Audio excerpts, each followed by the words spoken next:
Minister Narendra Modi emplaned for the U.S. earlier today for his first state visit to the country. Prime Minister has travelled to the U.S. 6 times since 2014, but this is his first state visit, which is usually reserved for the close allies of the U.S. Now, this is being seen as a watershed moment for the Indo-U.S. relations, with several key bilateral meetings lined up and key agreements likely during his visit. Apart from leading the Yoga Day celebrations at the UN headquarters, Prime Minister Modi is scheduled to address the US Congress and attend a state dinner in his honor in Washington. He will also hold several curated interactions with leading CEOs, professionals and other industry leaders. Before leaving for the US, Prime Minister said India hopes to deepen ties with the US across sectors like trade, commerce, science and technology, education, health, defense and security fields.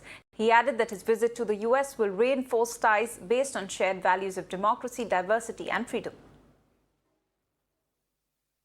Prime minister Modi होंगे विश्व के तीसरे नेता Churchill और Nelson Mandela के बाद जो US Congress को 2 बार संबोधित करेंगे। यह हमारे लिए बहुत ही गर्व की बात है, जिस तरह से president Biden state welcome host कर रहे हैं प्राइम मिनिस्टर मोदी के लिए, शायद ही किसी और के लिए किया हो। And meanwhile, my colleague Malvika spoke to the chairperson of U.S. India Community Foundation, Mr. Bharat. The foundation is organizing the Indian Diaspora event, which will be attended by Prime Minister Modi. What is the objective of organizing this diaspora event? Is it an outreach from an India electoral perspective or from a U.S. electoral perspective? What is the goal? Listen, there is no election involved here. Narendra Modi is People's Prime Minister. He has connected with diaspora all over the world.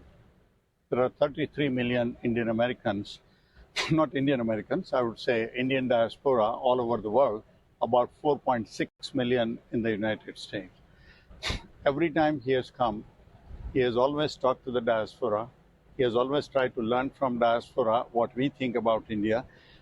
He has always tried to inspire the diaspora to try to invest in India, serve India, do whatever they can to help the cause of India. But what has changed for the diaspora? What does it mean for all of you who live here? The diaspora means we love him more and more.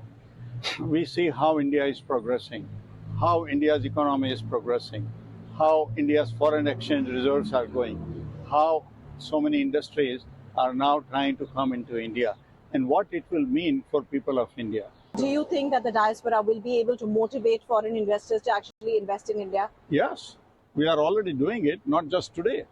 We are doing it for last so many years, and that process has been accelerated, has been turbocharged because of what they see in Prime Minister Modi.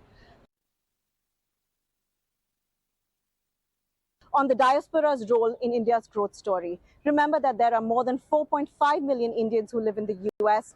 Indians comprise of the second largest immigrant bloc to the US and the 10th largest diaspora in the country. Many Indians hold significantly senior positions in the government, in the corporate world, and in general, Indians are an influential community in the US.